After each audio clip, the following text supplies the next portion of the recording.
En este reportaje veremos uno de los temas más sensibles y determinantes del panorama internacional: la guerra entre Rusia y Ucrania y el papel crucial que juega Estados Unidos en la búsqueda, y en la presión, hacia una salida diplomática. Desde el inicio de la invasión rusa en 2022, múltiples gobiernos y organismos internacionales han intentado construir puentes para alcanzar un alto al fuego. Pero los avances han sido mínimos frente a los intereses estratégicos de las potencias involucradas. En los últimos meses, Washington ha impulsado diversas líneas de negociación, buscando frenar una guerra que no solo ha desestabilizado a Europa, sino que también ha reconfigurado alianzas militares, rutas energéticas y equilibrios económicos globales. Sin embargo, desde el Kremlin la postura sigue siendo rígida.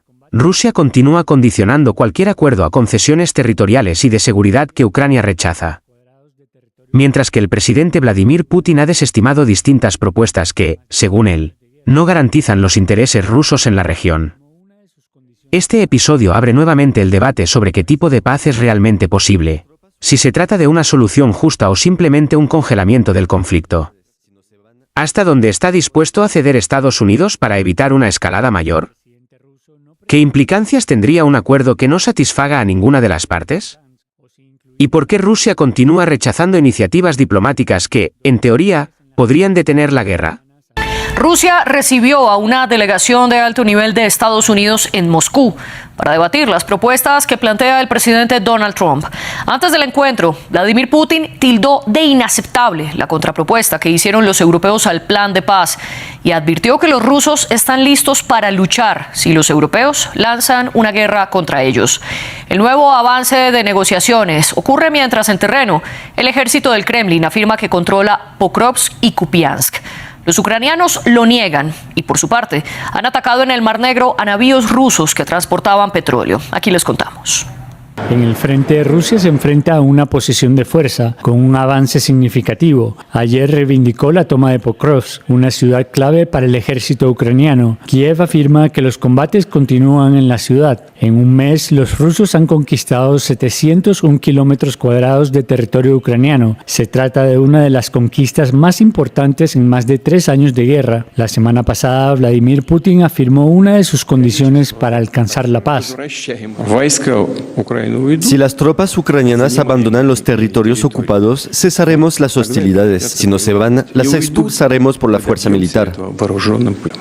El presidente ruso no precisó si se refería únicamente a los territorios de Donetsk y Lugansk o si incluía también a Jersón y Zaporilla en este ultimátum, 2 regiones en las que las fuerzas ucranianas aún resisten. Vladimir Putin también querría que Crimea, anexionada en 2014, fuese reconocida como rusa, incluso por Estados Unidos. En cualquier caso, eso es lo que figuraba en la primera versión del acuerdo de 28 puntos presentada hace más de una semana, un primer proyecto de acuerdo considerado muy favorable a Rusia, que desde entonces ha sido modificado, en particular durante las negociaciones en Ginebra. En el plano militar, Moscú se niega desde hace varios meses a un alto al fuego y desea una reducción de los efectivos del ejército ucraniano y que su enemigo no se integre a la OTAN. Aunque las conversaciones entre Estados Unidos y Ucrania han sido consideradas productivas por ambas partes en los últimos días, queda por ver si la reunión entre Steve Witkoff y Vladimir Putin provocará un nuevo giro en la diplomacia estadounidense con respecto a la cuestión ucraniana.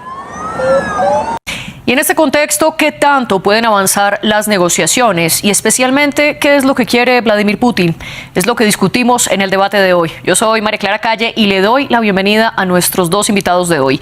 Ellos son Martín Rodríguez Océs, especializado en política exterior rusa y teórico en relaciones internacionales, e Ignacio Montes de Oca, analista político, periodista independiente y escritor argentino. Los dos nos acompañan desde Buenos Aires y a los dos les doy la bienvenida a este programa. Martín, comienzo con usted. Bienvenido a este programa. ¿Qué esperar de esas negociaciones por ahora que se dan entre Estados Unidos y Rusia? Bueno, buenas tardes a todos. La verdad que lo que hay que esperar es una continuidad de las demandas y las exigencias del Kremlin, que ya tienen el antecedente directo de Anchorage, de Alaska, que son demandas maximalistas, es decir, los rusos hoy se sienten en una posición de fortaleza y van a demandar una posición que fue bastante dura y pétrea, diría, desde hace ya varios meses con las exigencias de la desmilitarización, por sobre todas las cosas, del ejército ucraniano, y la promesa de que no va a pertenecer a la OTAN, que son los dos ejes más importantes de la demanda rusa, y continuarán con otro tipo de demandas que vienen más de la mano de los derechos de la población rusa, del idioma, de la religión, pero fundamentalmente va a venir de la mano de la desmilitarización, el no ingreso a la OTAN y, por supuesto, sacar de lado a Zelensky, que me parece que ya está bastante claro a partir de las declaraciones de que no lo reconocen legítimamente como presidente. Y precisamente esos puntos que usted menciona están incluidos en el plan de 28 puntos que plantea Donald Trump. No de desmilitarización como tal, pero sí reducción del ejército ucraniano, que Ucrania no pueda pertenecer a la OTAN y que se realice una elección en Ucrania 100 días después de pactado el acuerdo. Ignacio, ¿usted cree que estas posturas inamovibles de Rusia son aceptables para Ucrania? No solamente no son aceptables, sino que son ilegales en Ucrania.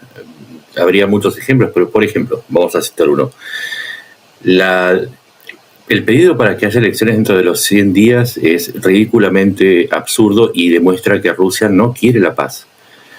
La ley marcial fue modificada el año pasado para incluir una cláusula que indica que no se pueden hacer elecciones hasta dentro de 180 días luego del levantamiento de la ley marcial que impide justamente elecciones en tiempos de guerra.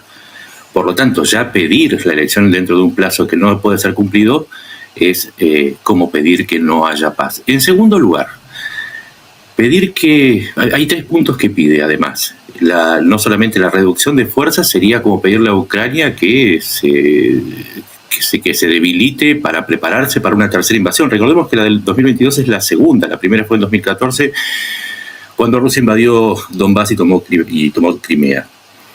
La otra pretensión es que Ucrania se retire de ese 25% del Donetsk y que lo entregue a Rusia sin combatir.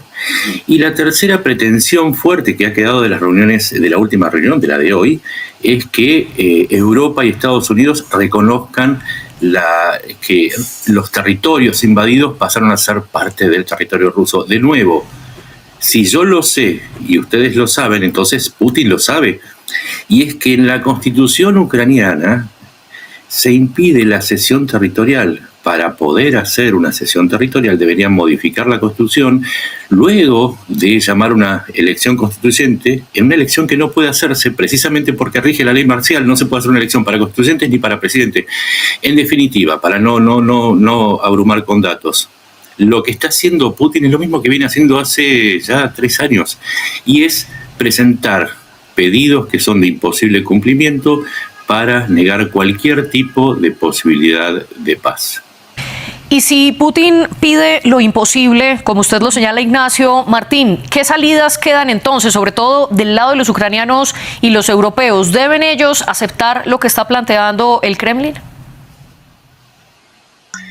La verdad que no pueden, en el sentido de que Europa se ha planteado como imperativo moral defender no solo a Ucrania, sino a su continente, y ha asumido una posición civilizatoria, porque lo que está en juego, según Europa, no es ni más ni menos que su signo civilizatorio, y tiene todo el sentido del mundo. Es un actor unificado que se vio prácticamente abandonado por su principal aliado, y está comprometiendo su seguridad, porque tiene todo el sentido del mundo que piense que si su principal aliado lo abandona porque persigue otro tipo de objetivos, en este caso hemisféricos, ya sea por el caso de Venezuela o por globales como puede ser China, queda abandonado a su suerte en una situación de debilidad muy grande. Recordemos que no tiene autonomía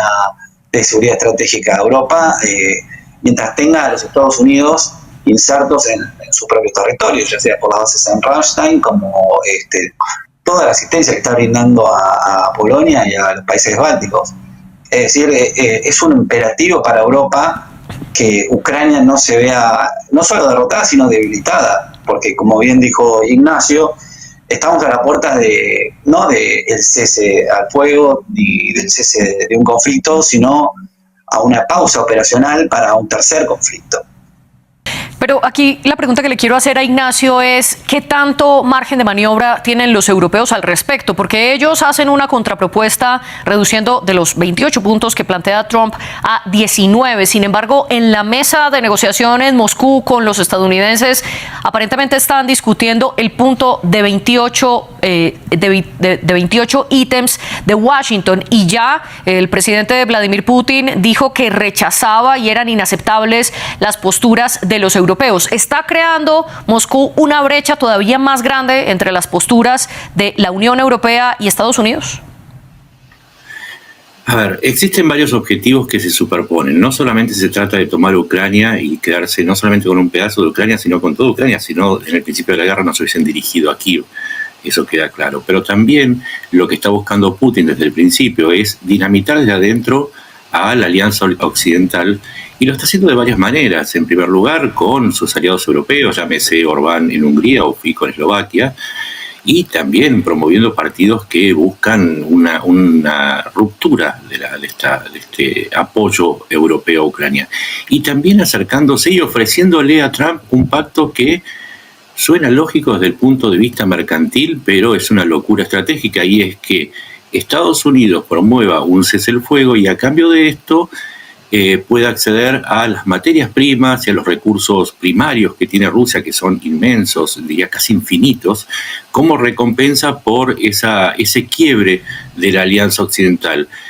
Tenemos que recordar que inclusive Putin ha mostrado, y su grupo ha mostrado un favoritismo muy fuerte hacia Trump desde antes de su segundo triunfo electoral.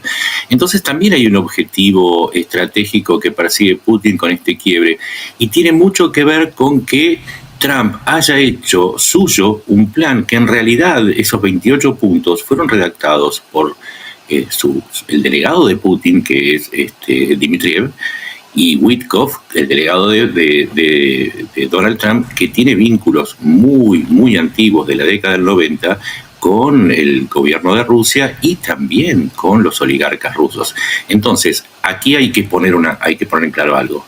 El rol de mediador de Estados Unidos en este conflicto está muy corrido hacia Rusia, y esos 28 puntos que Trump hace como propios y que provienen de la redacción del Kremlin indican que por ahora Putin está logrando el segundo objetivo, que es romper la alianza occidental que se mantuvo firme durante la Guerra Fría y que ahora se está cayendo a pedazos, porque un detalle más: ahora se hace una reunión de la OTAN y Estados Unidos ni siquiera va a estar presente a través del secretario Marco Rubio. Si quieren más signos de este quiebre, entonces ya no sabría qué más ofrecerles. Y permítame contrapreguntarle, Ignacio, sobre ese punto que usted menciona, y es esa supuesta redacción de Rusia en el plan que está proponiendo Donald Trump. Y usted habla que Moscú está logrando dinamitar a la alianza occidental. En medio de esto, ¿cuál es el papel que está jugando Steve Witkoff, el enviado especial de la Casa Blanca para estas negociaciones, y que ha sido acusado, como usted bien lo menciona, de ser bastante cercano al Kremlin y de haberle propuesto a Putin cómo debía adular al presidente Donald Trump para poder negociar con él?